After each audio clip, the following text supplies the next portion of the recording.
Syria's civil war has been reignited. In late November 2024, a coalition of rebel forces began a massive offensive against the Syrian government, forcing them to abandon huge swaths of territory while various factions grabbed as much land as they could. The government under Bashar al-Assad has now collapsed, and the situation in Syria changed completely. Now alliances are reshuffling while outside powers are trying to influence what is going on. The speed of this development has been staggering, so let's recap what has actually happened in Syria and how will the drastic changes affect the Middle East and global geopolitics.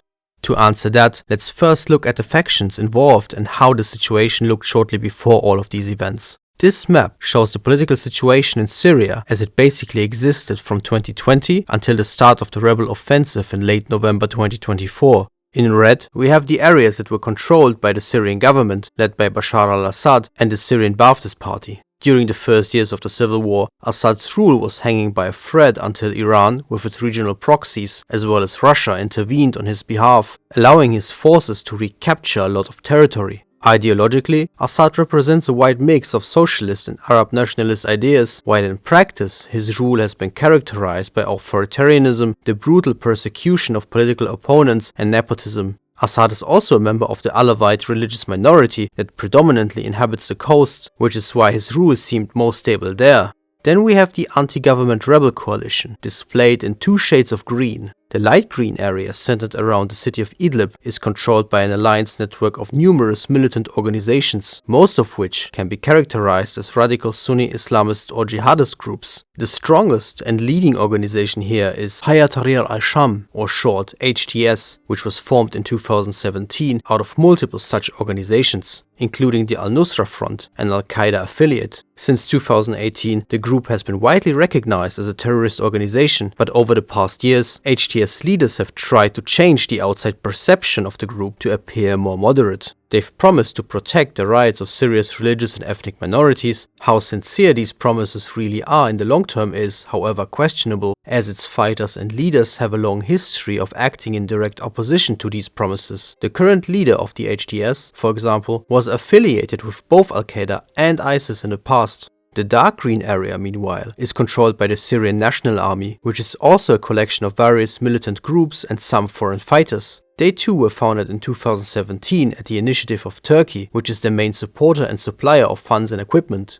Unsurprisingly, the Syrian National Army is closely aligned with Turkey and usually acts in the interest of the Turkish state. They were, for example, not only fighting against Assad's forces, but are also fighting against Kurdish groups in the north and northeast that Turkey does not want there. This is in contrast to the HTS, whose activities are less aligned with Ankara. For example, the HTS has shown more interest in negotiating with Kurdish-led forces, known as the Syrian Democratic Forces, or SDF. The SDF controls the Yellow Territories and consists predominantly of Kurds, but also includes some Arab groups in the southeast. Especially their relationship with other actors is quite complicated. It's supported by the US and some other Western states, particularly for their fight against ISIS, but at the same time they had a quasi-alliance with the Assad government for years and got some support from Russia. In the last few years, the SDF has been mainly fighting against the Syrian National Army in Turkey in order to retain the Kurdish autonomy they've established. Lastly, there are a few smaller factions still worth mentioning. In the deserts of eastern Syria, there are still some small pockets of members of ISIS that are still active.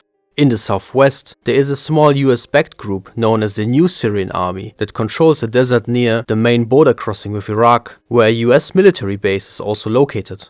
And in southern Syria, there are multiple rebel groups that were initially fighting against Assad but later entered into an agreement with the government. But this situation has changed dramatically since the rebel coalition's offensive began in late November 2024. While this attack was surprising to many, it did not occur out of nowhere. Between 2020 and 2024, there were negotiations between many factions and outside powers to perhaps find a political solution, but these went nowhere. In the meantime, Assad's position in Syria weakened as his closest allies got distracted by other conflicts. For Russia, its war in Ukraine is currently taking up most of its attention and resources, while Iran has been focused on Israel and the wars in Gaza and Lebanon. This allowed the rebel coalition to consolidate and prepare for a future confrontation with Turkish support. As a consequence, the Syrian army and its allies were unable to repel the attack, which first caused a massive retreat of their forces in northwestern Syria.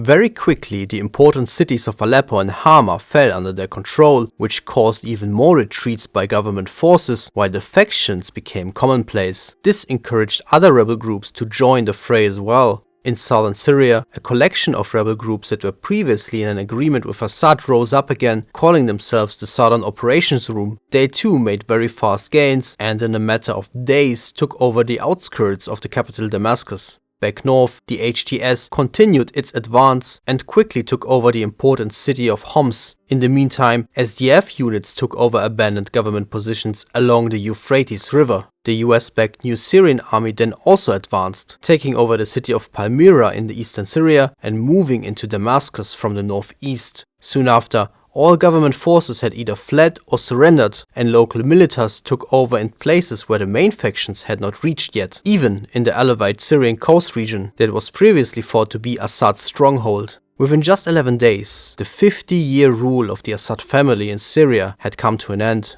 At the time this video was released, the exact whereabouts of Bashar al-Assad were still unknown, but it seems that he has been granted asylum in Moscow. But wherever he is, it's clear that a new chapter in Syrian history has begun. But before we talk about what might be next for Syria, what does this mean for the major outside players? Among the anti-Assad powers, Turkey might be the biggest winner. It may become the most influential outside player in all of Syria and has reached two of its key objectives: to oust Assad and to prop up the Syrian opposition, which is now in control of most of the country. However, this is likely not the end of Turkish ambitions here, because another of their key objectives is to end or at least significantly reduce the Kurdish presence in northern Syria, which Ankara believes is strengthening Kurdish separatism within Turkey. The United States is also very happy about Assad being gone, which also likely means an end to Russian and Iranian influence here. However, there are problems. Many of Syria's rebel groups, like the HTS, are way too radical for its liking and might become a problem for the future, especially in regards to its ally Israel. For Israel, the situation is somewhat awkward. On the one hand, it has long been keen on seeing Assad gone as he is a close ally of Iran, but at the same time, it is not really interested in seeing Syria being led by Islamist jihadist movements, under which Syria could again represent a big threat to it. One point of contention will likely be the Golan Heights, which are internationally recognized as Syrian territory but have been occupied by Israel since 1967.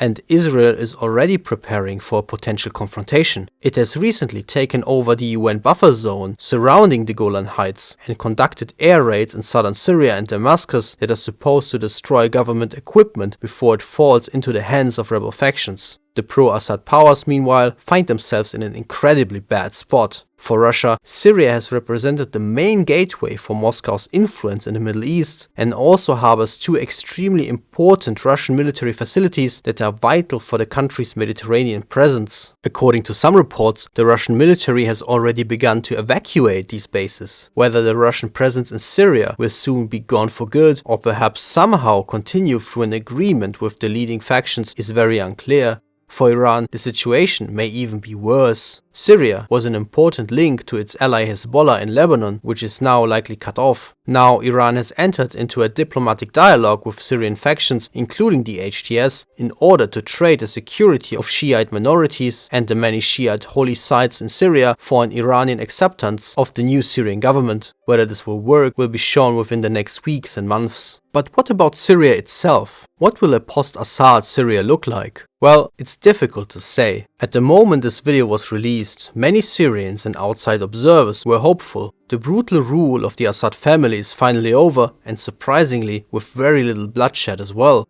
If things go well, there will be a transitional government/council formed in which all factions within Syria will ideally negotiate a peaceful political solution for the entire country. Part of this may be the granting of some degree of autonomy to the country's minorities, including the Kurds, Alevites and Druze. But at the same time, the cause which had now unified many factions, namely to topple Assad, is now gone, and the various factions left in Syria have different backers, goals and ideas for how Syria should be governed. If the negotiations between them stall in the coming weeks, what will stop them from fighting against each other? In such a scenario, we could see Syria devolve into another civil war. And let's not forget that the situation along the Turkish border could soon escalate too. There is already fighting going on between the Turkish-backed Syrian National Army and the Kurdish-led SDF on the west bank of the Euphrates River. With Assad gone, the Turkish government may see this as an opportunity to conduct a large-scale intervention in order to push Kurdish forces further south, although much will depend on how the US will react, which is currently supporting the SDF.